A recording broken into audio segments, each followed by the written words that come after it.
At long last, the 5th generation of the Pokémon series has begun, and I, Azimuth95, will be releasing a series of videos over the next few months which will be covering the game in depth.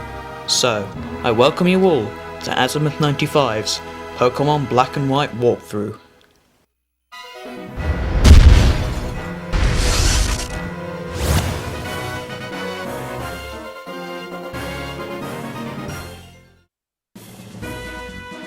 Okay, so the first thing you'll probably notice when you play this game, if you played other ones, is that there's a female professor this time, and that has never happened before. All the previous professors were male. It doesn't really make much of a difference to the gameplay at all. You really won't notice any change other than the sprite. Because, I don't know why people complain that, oh, it's a girl this time. It doesn't really matter. It doesn't make a difference. But yeah, she's gonna, give you the usual Pokemon intro talk, as all professors do. Except Elm, he didn't have one. But yeah, and he has what's the name of that Pokemon? I can't remember the name of that Pokemon, but he sends out a Pokemon to use an example, just as all professors do. So, choose a gender. I hope this shouldn't be too difficult for you, but it won't really make a difference other than your own sprite.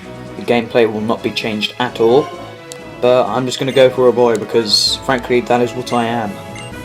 So yeah, on the bottom screen you'll be able to choose your name. I'm just going to go with whatever, Azimuth. A lot of the time, in all previous Pokemon games, everyone's name has been in all caps, but not in this one, so don't be afraid to put your name in the lowercase so it can fit in with the others, because a lot of the time people just put it on all caps so it can fit in. You know what I mean? It's hard to explain. But yeah, so in this game you actually have two rivals, and that's not just one rival and sort of a sub-rival, they're two proper rivals.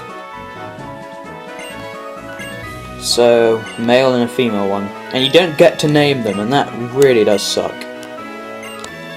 I really wish you could name them, but that doesn't really matter. So, let's begin. Winter. Now, this game is season based, so there are 4 different seasons, of course, and they alter each month. So I got this game last month, which was March, and it was autumn then, so now it's winter because it's April at the time of filming this.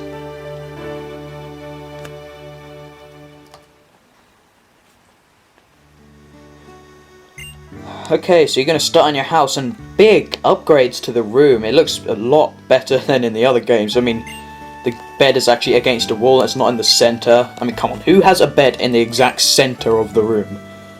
I don't. I'd hate that. But yeah, it looks much nicer. So, setting is the professor has left you a present, and it's for your 2 friends and yourself. And these 2 friends are your rivals, like I said. And it should be pretty obvious what the present is. You get to choose first, thankfully. Okay, so first up is Snivy, the grass-type snake Pokemon, which has perhaps one of the more unusual distribution of stats out of any starter Pokemon. Its primary focus is having high speed, but it also has an impressive defense and special defense. Unfortunately, this means its offensive stats are rather lacking, even after it's fully evolved. So if I were to rank Snivy and compare it to the other 2 starters, I would definitely say that Snivy is the most difficult to raise and the least effective throughout the game. It suffers from a lot of problems, a lack of offense, and a diverse pool of weaknesses. Next up we have Tepig, the fire-type piggy Pokemon, the only starter to actually develop a second type after evolving, which is firefighting type, just like with the previous 2 generations. Tepig and its family strengths are its high attack, hit points, and even a decent special attack. It lacks defenses and speed, making it essentially the polar opposite of Snivy in the end. So if I were to rank Tepig and compare that to the other 2, I would honestly say it's tied with Oshawott for first place. Emboar, its fully evolved form, has more diversity and oomph behind its attacks. But Samurott has just 2 weaknesses, and gets the reliable Razor Shell at just level 17, making it less of a wait before it gets good. And finally we have Oshawott, which is the water type otter Pokemon with the funny name. There's nothing that Oshawott and its kin particularly excel in. They tend to be relatively well-rounded, placing a slight emphasis on special attack and attack over their defensive stats and speed. It also has the fewest weaknesses of all of the 3 starters, finding itself weak to only electric and grass type attacks, both of which fairly easy to see coming in most situations. So Oshawott is a good choice for beginners and advanced players alike. There's not quite much you need to worry about when using Oshawott and its evolutions. So if I were to rank Oshawott and compare it to the other 2 starters, I would honestly say it's tied with Tepig for first place. Oshawott and its evolutions are just so friendly for newer players and are very well rounded, and it can learn sufficiently powerful attacks, but it just lacks the awesome diversity and extra power that the BC Ball Emboar has in its final form. That's why I'd like to say they're even, although if you're facing doubt, pick Oshawott as it's friendly for beginners. Okay, with that all said, I'm going to go with Oshawott. So like I said in the bios, they're probably the easiest ones to raise. I mean, the water type, it's just the best one. The Snivy one, I mean the grass one is the hardest to raise, and it'll make your game quite difficult early on. It doesn't really make a difference that early on because the gyms aren't like really type sensitive at this point. We'll get into that later, but I think Oshawott's the best one. I chose Tepig in my first playthrough actually, because I've only played through the game once, so I've never gone with Snivy. So it's time for your first rival battle. And you actually have 2 rival battles in a row. The first one is against your female rival, and she actually chooses the Pokemon that's weak to your starter. So if you've got Oshawott, she'll have Tepig. If you've got Tepig, she'll have Snivy. If you've got Snivy, she'll have Oshawott. So yeah, this really is a coin flip battle. I mean, just use Tackle, don't worry about any other moves, because that's what it is. If the opponent manages to land a critical hit on you, then you're pretty much screwed, but don't feel too bad because, like I said, this is a coin flip battle. You either lose or you win, there's no strategy to it, just keep pressing A. So yeah, you just need to use Tackle. So don't worry about the type strength and weaknesses at this point. It doesn't make a difference. At this point you just gotta hope the rival normally uses worthless moves like Tail Whip and Leer, and that kinda makes them lose. But yeah, that's a really easy battle. But if you lose, don't feel too bad. Just got bad luck. Doesn't make you a bad player. And as you probably already know, my room is now messed up. It was all nice and everything. There was a TV being left on, and now it's all messed up. This is a disgrace. So yeah. Well, it's no problem, you just gotta clean it up, right? So, somehow, Sharon has this godlike ability to just heal your Pokemon. I don't know how they do that, but he can. I mean, what's the point of Pokemon Centers if some people can just heal your Pokemon like that? Doesn't make sense. Oh well. Well, it's time for another rival battle. This time it's against Sharon.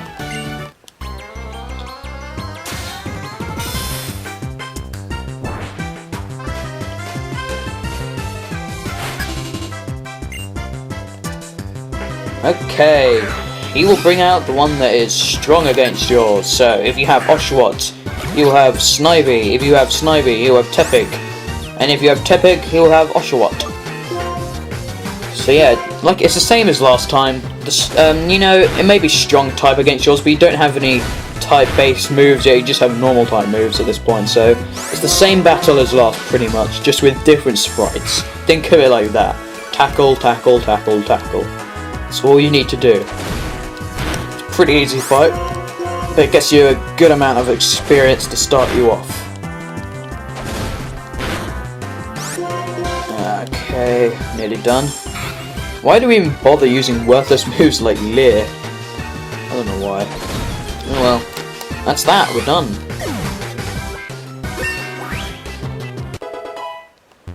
Level 6. If you've ever played an RPG before, you know that you will get experience and level up, and when you level up, you get stronger.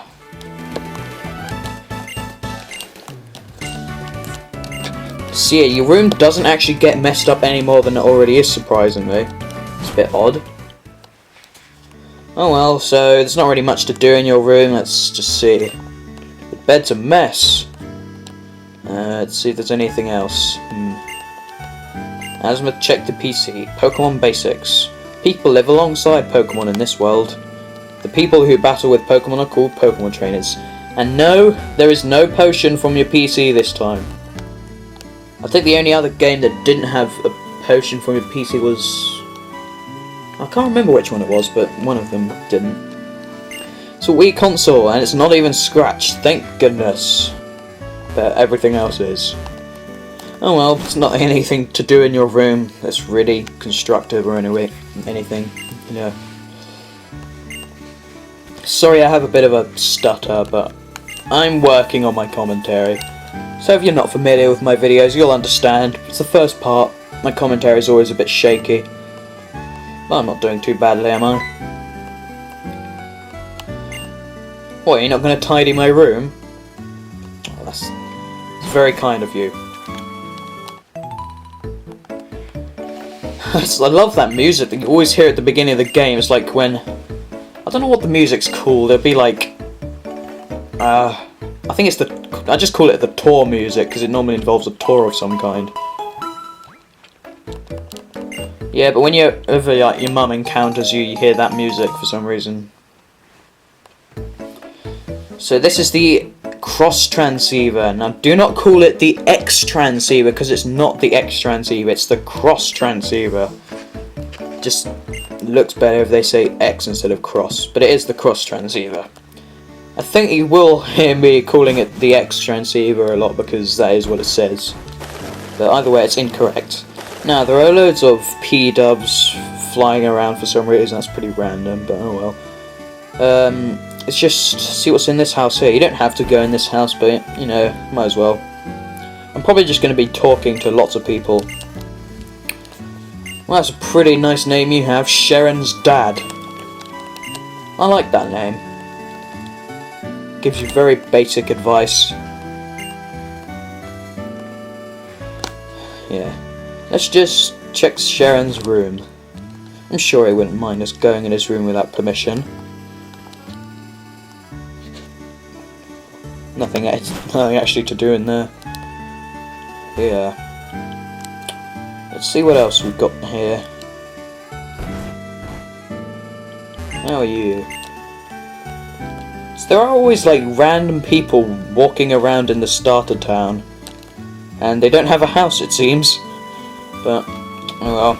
I like that your house is in the center and there's in a corner. But yeah.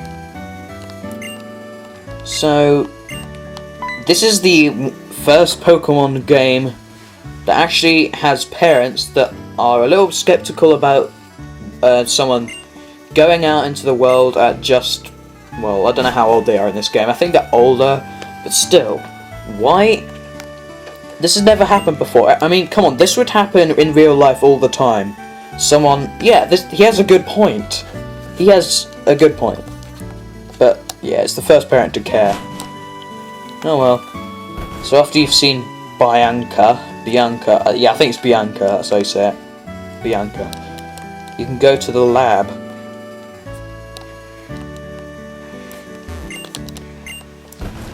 Let's go to meet the professor. We already met the professor in the intro, though. Nah.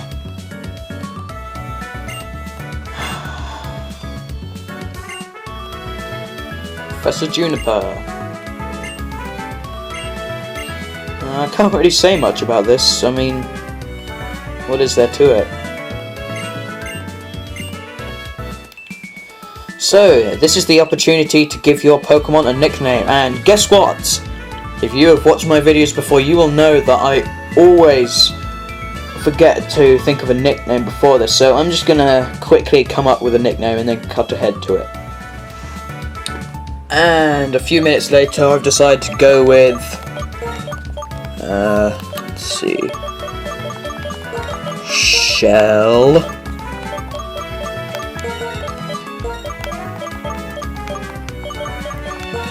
Arms. that will probably make a bit more sense once it evolves. Yeah, shell arms. I don't mean arms as in the limb, I mean arms as in weapons. But yeah. Wow, you must know a lot about Pokemon if you know about the Pokédex. But yeah, you already get the Pokédex, and you haven't even had to deliver a parcel or anything. That is pretty awesome. So you just get it right off the bat. You look perfectly young. Why can't you just do this job yourself anyway? Oh, it doesn't matter. Like, that joke hasn't been made before. But yeah, what I'm going to be doing is I'm going to be trying to catch all the Pokemon I find, because I don't want anything for my team. I just want to like catch them all, because this is probably I'm probably gonna keep this save file actually, and plus it'd be cool to show what happens if you do catch them all. I doubt I will catch them all, of course, but you know.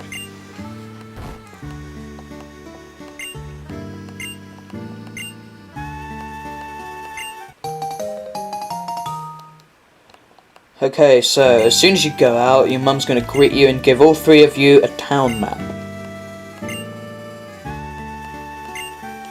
And a town map, it's not a map of the town, it's actually a map of the region.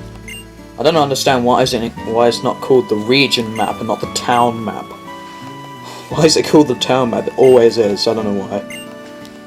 But you're going to have to accept that that's what it's called. So, let's have a great trip, guys. Catching lots of Pokemon and stuff that we always do in Pokemon. So yeah, let's go.